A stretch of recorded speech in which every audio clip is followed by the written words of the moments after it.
Em Parshat Nassó, na porção da Torá de Nassó que nós lemos e estudamos essa semana, encontramos um versículo bíblico que nos diz: Veish et kodashav lo yu, que um homem, uma pessoa, aquilo que ele consagrar será para ele, lhe pertencerá. E literalmente esse versículo faz alusão a um tipo de oferendas que era trazido no templo. Algumas oferendas eram colocadas sobre o altar e totalmente consumidas no altar. Algumas delas, os Koanim, que cuidavam, os sacerdotes encarregados do serviço ritual no templo, eles também tinham participação, ou seja, uma parte era colocada no altar e outra parte era consumida, comida pelos próprios Koanim, do animal que foi abatido. E haviam certos tipos de oferendas onde o dono da oferenda, ou aquele que trouxe a oferenda, de graças, de agradecimento, ou o que for, ele próprio também, eventualmente sua família, em Jerusalém, dentro de um prazo estipulado, dentro de um local também delineado, ele também podia comer, consumir isso. Então esse é o sentido literal da frase, que um homem, uma pessoa, aquilo que ele consagrar será dele, pertencerá a ele. Mas aqui o Midrash nos traz uma bela história com uma mensagem muito importante e profunda da vida. Amar Rabi Levi, assim ensinou o mestre Rabi Levi. Se conta que havia uma pessoa que era um homem correto, justo, e que todos os anos ele trabalhava na lavoura, agricultura, e todos os anos ele cuidava, era muito escrupuloso em retirar um dízimo, 10% da sua plantação, daquilo que ele lucrou, e dar isso para os Koanim, para os levitas ou para os pobres, conforme prescrito na Torá. Ou seja, ele seguia à risca essa lei de Masrot, de dízimos da colheita, para serem dados às pessoas necessitadas. Ele tinha um campo que produzia 1000 medidas da colheita, ou seja, que ele graças a Deus, lucrava e prosperava, a sua colheita, a sua safra era muito grande, 1000 medidas aqui, sei lá, talvez são toneladas, todo ano tinha uma produção muito grande. Já que ele extraía do campo 1000 medidas da colheita da sua plantação, então ele separava literalmente, fazia o cálculo, e já separava 100 medidas para os pobres, para os necessitados, para os dízimos prescritos na Torá.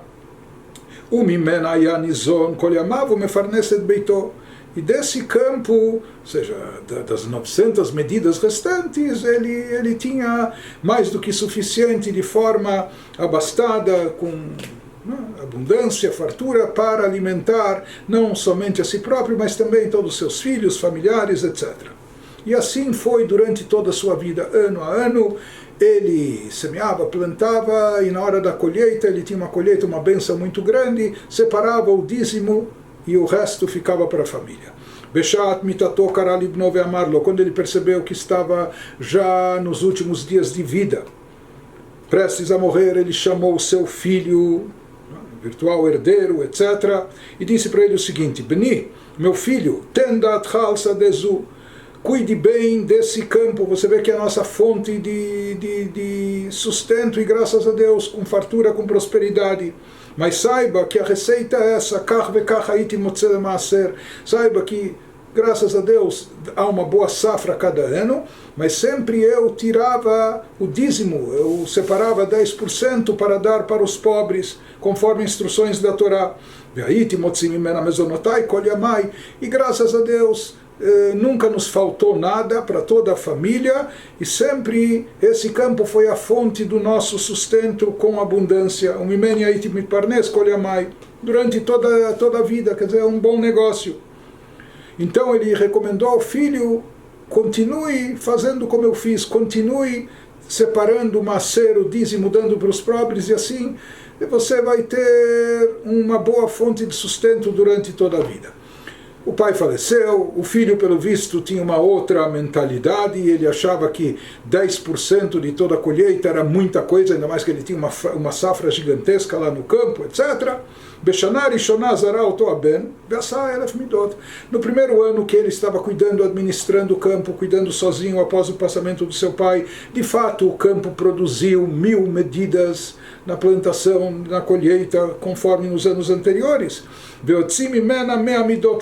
No primeiro ano ainda, respeitando as palavras do pai, etc., as instruções do pai, ele separou 100 medidas para o dízimo, 10% de tudo, encaminhando para os pobres.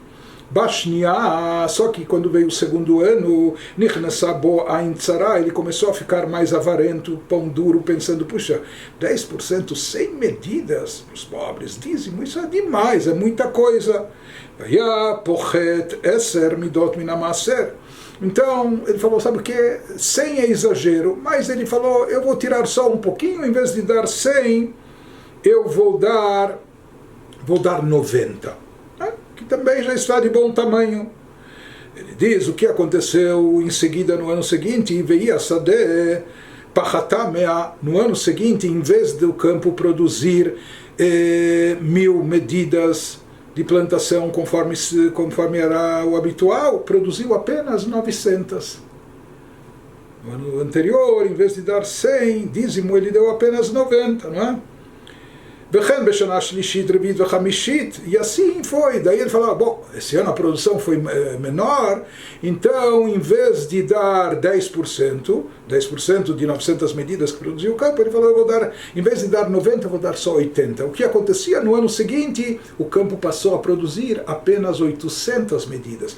E ele ficava mais encrencado e bravo, então em vez de separar 10%, 80 medidas, ele diz, mas sabe, está diminuindo o lucro, ele resolveu só separar 70. No ano seguinte o campo produziu só 700 e assim sucessivamente durante os anos seguintes. Cada ano ia diminuindo a produção do campo, a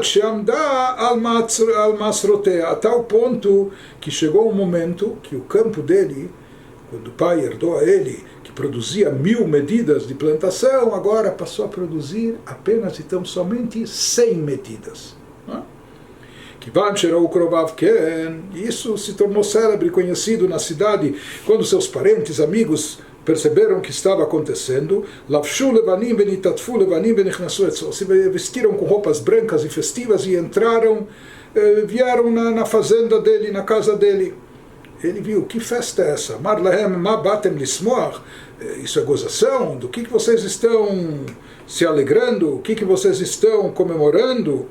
Será que vocês estão rindo da minha desgraça? Um campo que antes produzia 1000 medidas, agora só produz 100? Amrullah, Chaz Veshalom. Ele falou, não, Deus nos livre, nós não viemos aqui para debochar de você, gozar de você. O contrário, Lobanu ela lismoach imcha, nós viemos se alegrar junto contigo. Por quê? Leshavar. Anteriormente, quando você separava os dízimos, etc., o que acontecia? Haita balabait, você era o dono, era o proprietário, o dono da terra, Beakadosh Baruch Hu Kohen, e Deus, ele era como representante do Kohen, do sacerdote, para quem tem que ser dado o dízimo. Quer dizer, você estava numa posição de proprietário, e Deus, que ele representa os pobres necessitados, Kohanim, Levim, etc., ele estava naquela, por assim dizer, na posição daquele que recebe. Mas agora que você não cumpre essa mitzvah adequadamente, então o que aconteceu? Na seta Kohen, você se tornou como o Kohen, o sacerdote, ou seja, no final ele ficou com o dízimo, mas só com o dízimo. Vakadosh Baruch Hu Balabait, e Deus ficou o proprietário. Então ele falou, sabe o que? Nós viemos comemorar isso, que agora o proprietário é Deus, e você ficou como no papel do sacerdote que recebe o dízimo. Mas daqui nós vemos que na realidade Deus nos dá, Deus nos concede para que a gente partilhe, para que a gente compartilhe, para que a gente distribua. E o que ele pede de nós? Dei um dízimo, dei o 10%. Se a pessoa começa a achar que esses 10% são demais e quer reter, se torna possessiva, quer segurar isso para si, no final ele passa a receber menos e menos e menos, já que ele não está fazendo o seu papel. Por que Deus nos dá? Para que a gente contribua, para que a gente compartilhe, para que a gente distribua, pratique a tzedakah.